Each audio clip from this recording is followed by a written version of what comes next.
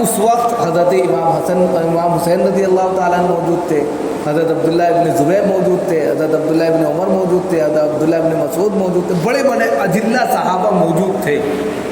ایسے میں ان کی موجودگی میں جو متقی تھے، پرہیزگار تھے، اپنا مقام علمی اعتبار سے بھی بہت بلند رکھتے تھے، اس میں یزید کی بیعت کسی طرح مناسب نہیں تھی۔ یزید کے تعلق سے جو بات پیش کی تھی وہ عبید اللہ بن زیاد جو حضرت امام معاویہ کا سپہ سالار تھا، فوجی کمانڈر تھا، اس نے پیش کی تھی، اور اس نے کہا تھا کہ آپ ولی عہد کر دیجیے اپنے بیٹے کو، اور بیعت کا جہاں تک تعلق ہے وہ ہم لے لیں گے۔ حضرت امیر معاویہ ان کی بات میں آ گئے اور انہوں نے یزید کے تعلق سے بیعت لینا شروع کر دیا۔ یہ لوگ مکہ میں تھے۔ حضرت عبداللہ ابن زبیر جو تھے وہ بہت ہی سیاسی آدمی تھے، ان کے تعلق سے حضرت امام معاویہ خود کہتے ہیں کہ یزید کو سمجھایا تھا کہ اگر زبیر کہیں عبداللہ ابن زبیر مل جائے تو ان کو چھوڑنا نہیں، ورنہ وہ تمہیں نہیں چھوڑیں گے۔ اور ان کے تعلق سے کہا تھا امام حسین کے تعلق سے کہ ان کے ساتھ میں نرمی کا معاملہ رکھنا، ان کے ساتھ میں بدتمیزی نہ کرنا، اور بالکل ویسے جیسے وہ کہہ کے گئے تو ویسے ویسے ہوا۔ حضرت عبداللہ ابن زبیر نے ان کو چنے چبوائے اور اتنی بری حالت کر دی بتا نہیں سکتے۔ لاسٹ میں وہ الگ بات ہے کہ وہ بھی شہید ہو گئے، لیکن حضرت امام حسین رضی اللہ تعالیٰ نے اپنی شرافت کی وجہ سے جانے جاتے تھے۔ اب کیونکہ ان کے والد محترم بھی بڑے شریف تھے، اب یہ مکہ میں اپنے خاندان کے ساتھ میں رہ رہے تھے، مدینہ چھوڑ دیا تھا انہوں نے۔ مدینہ چھوڑ کر مکہ میں جب یہ رہ رہے تھے تو وہاں پر کوفہ والوں نے ان کو لیٹر لکھا، خط لکھا، اور اس میں انہوں نے کہا کہ ہم چاہتے ہیں کہ ہمارے امیر آپ بن جائیں۔ وہی کوفہ والے ہیں جنہوں نے حضرت علی کو دھوکہ دے کر کہا تھا ہم جو ہے صلح چاہتے ہیں، نیزوں پر انہوں نے اٹھا لیا تھا، یہ وہی ہے کوفہ والے۔ اب ان کے بیٹے کو انہوں نے یوز کرنا شروع کیا۔ دراصل یوز کیا کرنا چاہتے تھے، وہ ان کی باتیں مانیں تو ٹھیک ہے، اگر بات نہیں ماننے ہٹاؤ ان کو، یہ مسئلہ تھا۔ آج بھی یہ کیفیت ہے ان کی، وہ کسی کے ساتھ بھی لگ جاتے ہیں، شیعان علی جو ہیں۔ تو حضرت علی رضی اللہ تعالیٰ عنہ کو دھوکہ پہلے دے چکے تھے، حضرت امام حسین اپنی شرافت کی وجہ سے ان کو پہچان نہیں پائے۔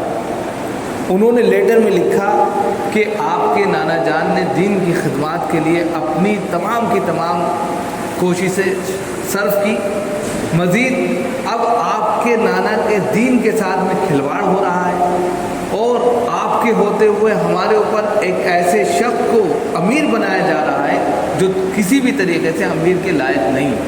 ہم ان کی بیعت کو تسلیم نہیں کرتے، ہم آپ کو اپنا امیر سمجھتے ہیں، امام سمجھتے ہیں، اور ہم آپ سے بیعت لینا چاہتے ہیں اور اپنا امیر بنانا چاہتے ہیں۔ ایک دو نہیں، سینکڑوں، 120 130 کہتے ہیں 150 سے زیادہ خط لکھ ڈالے، اور ہر دن لیٹر پہنچ رہا ہے حضرت امام حسین کے پاس۔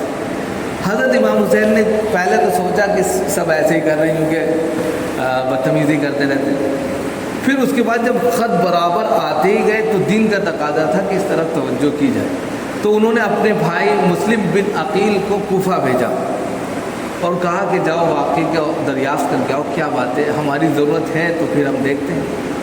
مثال کے طور پہ آپ کو ہم بار بار کہیں کہ آپ میرے یہاں تشریف لائیں، میرے یہاں تشریف لائیں، ہمیں آپ کی ضرورت ہے، اور ایک دفعہ نہیں ہم 100 مرتبہ 200 مرتبہ آپ کو کہنے لگے، آپ ایک مرتبہ سوچیں گے چلیے بھائی چل کے دیکھ لیتے ہیں کیا بات ہے۔ بھائی اسی طریقے سے انہوں نے اس سے پہلے مسلم بن عقیل جو ان کے چچزاد بھائی تھے ان کو بھیج دیا کوفہ جاؤ۔ کوفہ جیسے یہ پہنچے تو کہتے ہیں کہ لاکھوں کی تعداد میں لوگوں نے ان کے ہاتھ پر بیعت کر لی۔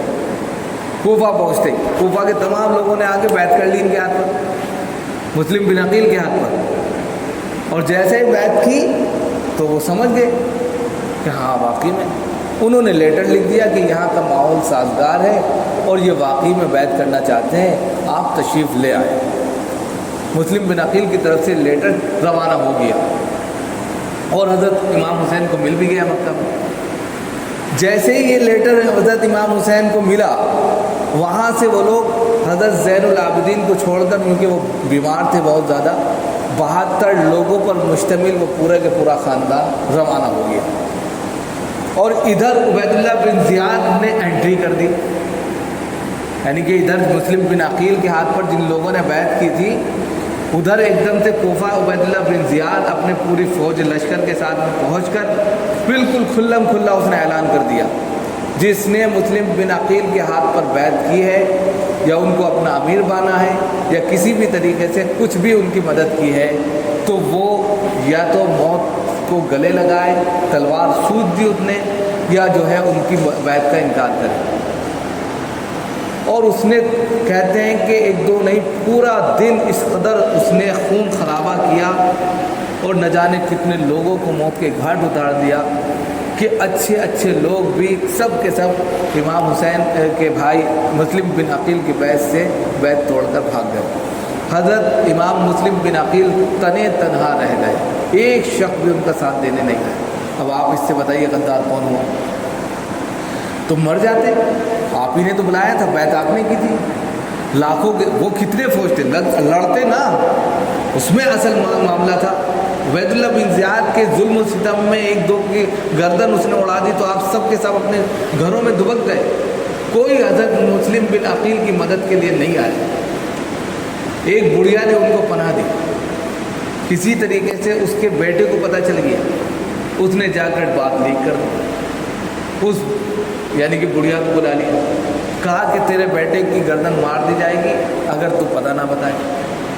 بیٹے ماں کی یعنی کہ ممتا ہوتی ہے ایسی، تو اس نے کہا کہ میرے گھر میں وہاں پر، اور پھر اس طرح حضرت مسلم بن عقیل کو گرفتار کر لیے گئے۔ پورا کوفہ اپنے گھروں میں دبک کر بیٹھا ہوا تھا، جو 10 منٹ پہلے ان کے ہاتھ پر بیعت کر رہے تھے لاکھوں کی تعداد میں، ایک شخص بھی باہر نکل کے نہیں آئے۔ بتائیے دھوکے باز کون ہو؟ یہ ہے تاریخ کا سب سے بڑا دھوکہ، جس کو فراموش کر دیا گیا ماتم میں، علم برداری میں، تعزیہ داری میں، ایک دوسرے کو نواح خوانی میں۔ یہ سب سے بڑا المیہ ہے، سب سے بڑا المیہ، کہ جس وقت ان کو ساتھ دینا تھا، جس وقت مرنا اور مٹنا تھا، اس وقت سب دبک کر بیٹھ گیا، انہیں تنہا چھوڑ دیا۔ اور ادھر سے اتفاق دیکھیں کہ حضرت امام حسین رضی اللہ تعالیٰ روانہ ہو چکے، اور ادھر ان کا بالکل خاتمہ، ان کی گردن مار دی عبید اللہ بن زیاد نے، ذرا سی رعایت نہیں کی، فوراً مار دی۔ مارنے سے پہلے انہوں نے ایک چٹھی اسی بڑھیا کو دے دی کہ امام حسین تک یہ چٹھی پہنچا دینا اور کہنا کہ یہاں مت آئیں، یہ دھوکے باز ہے، غدار ہے، خائن ہے۔ انہوں نے وہ چٹھی کسی بھی طرح کر کے امام حسین رضی اللہ تعالیٰ عنہ کو پہنچائی، لیکن اس وقت پہنچائی کہ یہ کوفہ میں انٹری کر چکے تھے امام حسین۔ اب جب کوفہ میں انٹری کر دیا، وہ پہنچے تو یہ واپس لوٹنا چاہتے تھے وہیں کے وہیں۔ پتہ چلا کہ وہاں پہنچ کر کہ حضرت امام مسلم بن عقیل کو ان لوگوں نے مار دیا، اور چاروں طرف پوری فوج چھاونی جو ہے عبید اللہ بن زیاد کی فوج کی تھی۔ تو یہ واپس لوٹنا چاہتے تھے، لیکن امام مسلم کے جو خاندان والے تھے انہوں نے کہا جب مسلم نہیں رہے تو ہم کیا کریں گے، انہوں نے یہ کہا۔ حضرت امام حسین نے بھی کہا کہ اگر ایسی بات ہے تو میں آپ کے ساتھ ہوں۔ بس یہ لوگ وہاں سے آگے بڑھے، اور بڑھ کر کسی ایسی جگہ جا کر پڑاؤ ڈالنا چاہتے تھے جہاں پانی وانی ہو، یہ ساری چیزیں۔ لیکن جب یہ کوفہ کے ان مقام پر پہنچے جہاں ان کو پہنچنا تھا، تو کہتے ہیں کہ ہر جگہ عبید اللہ بن زیاد کی فوج نے پورے طور پر قبضہ کر لیا تھا، اور پانی کے اور دوسرے تمام جہاں کھانے پینے کے سامان تھے وہاں سب جگہ ان کا قبضہ تھا۔ صرف کربلا کا جو میدان تھا وہ خالی پڑا تھا، اسی لیے کربلا میں یہ لوگ شہید ہوئے۔ کربلا کے میدان میں نہ پانی تھا، نہ کھانے کے لیے کچھ تھا، اوپر نیچے زمین تھی، ریتیلی زمین تھی۔ وہاں جا کر انہوں نے اپنے خیمے گاڑ دیے۔ خیمے گاڑنے کے بعد میں انہوں نے عبید اللہ بن زیاد کو بھیجا کہ ہم یزید سے ملنا چاہتے ہیں، ہم یزید سے ملیں گے اور بات کریں گے۔ عبید اللہ بن زیاد کا اصرار یہ تھا کہ ہم یزید سے ملنے ہی نہیں دیں گے، ہمارے ہاتھ پر بیعت کر لیجیے، بس آپ بیعت کریں گے تبھی آپ آگے جا سکتے ہیں۔ حضرت امام حسین رضی اللہ تعالیٰ عنہ کا کہنا یہ تھا کہ ہم بیعت نہیں کریں گے، ہم ان سے ملیں گے اور مل کر ہم بعد میں حل نکالیں گے اس کا۔ لیکن اس نے قسم کھائی تھی کہ ہم بیعت لیں گے، اور اسی پر گھمسان کی لڑائی شروع ہو گئی۔ کہتے ہیں کہ عبید اللہ بن زیاد کی جو فوج تھی لاکھوں میں تھی، اور یہ صرف 72 لوگ تھے۔ کربلا کے میدان میں یہ لوگ بھوکے پیاسے کئی دن تک وہاں پڑے رہے. اس کے بعد میں پھر جب بات نہیں بن پائی تو زبردستی اس نے فوجی حملہ کر دیا. مرتے کیا نہ کرتے کہ مصداق ہوتے ہوئے آپس میں ان کو لڑائی کرنی پڑی. حالانکہ لڑائی نہیں چاہ رہے تھے لیکن حملہ اس کی طرف سے ہو گیا تو اپنے بچاؤ میں دفاع میں حملے میں انہوں نے لڑائی شروع کی. تو کہتے ہیں ایک کے بعد ایک جو ہے گرتے چلے گئے. 72 ہی لوگ تھے اور آخر میں حضرت امام حسین رضی اللہ تعالیٰ عنہ بھی مغرب کے وقت میں شہید ہو گئے. تو انہوں نے یعنی کہ یہ شہادت کا ایسا واقعہ ہے کہ تاریخ کے پنوں میں سب سے زیادہ غدار اگر کہا جائے گا تو انہی لوگوں کو کہا جائے گا جنہوں نے ان کو بلایا تھا. اسی لیے میں نے کہا کہ انہوں نے ان کے والد کے ساتھ بھی غداری کی تھی تو پھر ان کے صاحبزادے کے ساتھ بھی غداری کی. اور اس طرح آپ صلی اللہ علیہ وسلم کی وہ پیشین گوئی جو کہا کہ میرا بیٹا شہید ہو جائے گا تو وہ شہادت بھی یہاں پر پوری ہوتی ہے. حضرت امام حسین رضی اللہ تعالیٰ عنہ کی شہادت کے بعد ان لوگوں نے مسئلہ کیا یعنی ان کے گردن کو تن سے جدا کر دیا اور ایک خان میں جس طرح یہاں پر یعنی کہ بہادر شاہ ظفر کے ساتھ میں پیش کیا گیا اسی طرح انگریزوں نے کیا تھا. اسی طرح انہوں نے عبید اللہ بن زیاد نے جو ہے یزید کے سامنے حضرت امام کو پیش کیا. تھرا گئے, کانپ گئے. یزید یہ منظر دیکھ کر تھرا گیا, اس سے برداشت نہیں ہوا. یہ کیا دیکھ نہیں پایا وہ, کیونکہ ان کے والد محترم نے کہا تھا حضرت امیر معاویہ نے حضرت امام کے ساتھ میں امام حسین کے ساتھ میں زیادتی مت کرنا, نرمی کا معاملہ رکھنا. وہ یہ بات جانتا تھا, وہ شرابی تھا, وہ سارے کام کرتا تھا لیکن اتنا سمجھ تو رکھتا ہی تھا. وہ خاندانی ان کے مراسم تھے. بس کانپ گیا, اس نے اٹھائی گردن اس کی کو مار دی, وہیں کہ وہیں اللہ نے بدلہ لے لیا. اب یہاں پر دیکھیے امام حسین رضی اللہ تعالیٰ عنہ کا یہ پورا واقعہ دراصل ہم کو یہ سبق دیتا ہے کہ ایک تو آپ صلی اللہ علیہ وسلم کی پیشین گوئی جو حدیث میں کہی گئی وہ پوری ہوتی ہے. اب اس میں ہماری طرف سے یہ کہنا کہ ان کا اقدام تھا نہیں, یہ اللہ اسباب پیدا کر رہے تھے, خود بخود اسباب بنتے چلے گئے. حضرت امام حسین وہاں پہنچے اور وہ شہادت کے منصب پر پہنچ گئے جس کو تاریخ نے جانا. لیکن سب سے زیادہ غدار, سب سے زیادہ دھوکے باز کون لوگ تھے, کنہوں نے ان کے ساتھ میں جرم ہوا یا روئے زمین پر اتنا بڑا واقعہ جو پیش آیا, دراصل وہ کوفہ کی وجہ سے آیا, کوفے والوں کی وجہ سے آیا.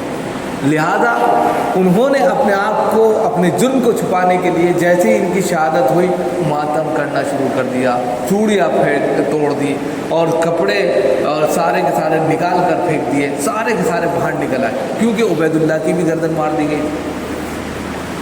اب وہ سوچنے لگے اب ہمارا کیا ہوگا جب عبید اللہ کو نہیں چھوڑا, تو وہ اپنے آپ کو بچانے کے لیے پھر نکل پڑے. تو اس طریقے سے تاریخ میں ایک ایسا دھوکہ ہوا ہے حضرت امام حسین کے ساتھ میں جس کو فراموش نہیں کیا جا سکتا. اب اس دھوکے کو یا اس جرم کو چھپانے کے لیے مگرمچھ کے آنسو وہی لوگ سب سے زیادہ بہاتے ہیں جنہوں نے ان کو سب سے زیادہ نقصان پہنچایا. لہذا ہمارا معتدلانہ رویہ یہ ہے امام حسین کے بارے میں کہ یہ شہادت کا جو بھی واقعہ پیش آیا ہے یہ اس پیشین گوئی کا نتیجہ ہے جو آپ صلی اللہ علیہ وسلم نے سب سے پہلے کہی تھی. حدیث کے ٹکڑے ہیں اور یہ اللہ نے اسباب بنائے اور اسباب میں اسی لیے کہا گیا ہے کہ وَلَا تَحْسَبَنَّ الَّذِينَ قُتِلُوا فِي سَبِيلِ اللَّهِ أَمْوَاتًا, جو اللہ کی راہ میں شہید ہو گئے, جنہوں نے اپنی جان آفری کے سپرد کر دی, ان کو ہم مردہ مت کہو, وہ زندہ ہے, اللہ کے پاس ان کو رزق دیا جاتا ہے. اب جو وہ شہید ہو گئے اور وہ زندہ ہے تو ہمیں ماتم کرنے کا یا ان کے اوپر نوحہ کرنے کا یا تعزیہ نکالنے کا یا علم اٹھانے کا کوئی حق نہیں ہے, اس لیے کہ وہ تو زندہ ہے. نمبر 1 قرآن کہہ رہا ہے, وہ تو امر ہو گئے, اب وہ جہاں چاہتے ہیں کھاتے پیتے. ہمارا عقیدہ تو یہ اہل سنت والجماعت کا, لیکن دوسرے حضرات اسی عقیدے میں گویا کہ ایک بدعت شروع کر دیتے ہیں اور وہ یہ ہے اپنے جرم کو چھپانے کے لیے, اپنے گناہ کو چھپانے کے لیے حضرت امام حسین کے سب سے زیادہ متوالے بن جاتے ہیں, ہمدرد بن جاتے ہیں اور وہ یہ کہتے ہیں کہ ہمیں ان کی موت کا, ان کی شہادت کا سب سے زیادہ غم ہے. تو یہ پورا واقعہ تھا حضرت امام حسین رضی اللہ تعالیٰ عنہ کی شہادت کا. حالانکہ شہادت صرف حضرت امام حسین کی نہیں ہوئی ہے, حضرت علی کی ہوئی, حضرت عثمان غنی کی ہوئی, اور سب سے بڑی شہادت جو شہادت کے امیر ہوں گے حضرت حمزہ کی ہوئی. ان کا کتنا بھیانک انجام کیا گیا، وہ ساری چیزیں ہمارے سامنے. تو اسلام ہمیں معتدلانہ رویے کی دعوت دیتا ہے کہ جتنے بھی شہید ہیں سب اللہ کے یہاں اپنا مقام رکھتے ہیں، ان پر اتنا رونا، گڑ گڑانا یا ماتم کرنا کسی طرح جائز نہیں ہے. بلکہ اگر آپ کو ان سے اتنی محبت ہے، عقیدت ہے، تو ان کے نام پر آپ ٹرسٹ چلا سکتے ہیں، ان کے نام پر تعلیمی ادارے کھول سکتے ہیں، ان کے نام پر آپ فری آف کاسٹ تعلیم دلا سکتے ہیں، اور بہت سارے کام کر سکتے ہیں. یہ کام کرنے کے نہ کہ ایک دن جو ہے اپنے خون کو بہا کر، اپنے کہہ سکتے ہیں کہ کردار کو بدنما کر کر اس طرح پیش کیا جائے کہ ان کی ذات کو خود تکلیف ہو کہ یہ میرے نام پر کیا ہو رہا ہے. تو یہ چند باتیں تھیں جو آپ کے سامنے پیش کی گئی. اللہ تعالیٰ ہم سب کو عمل کی توفیق و نصیب فرمائے.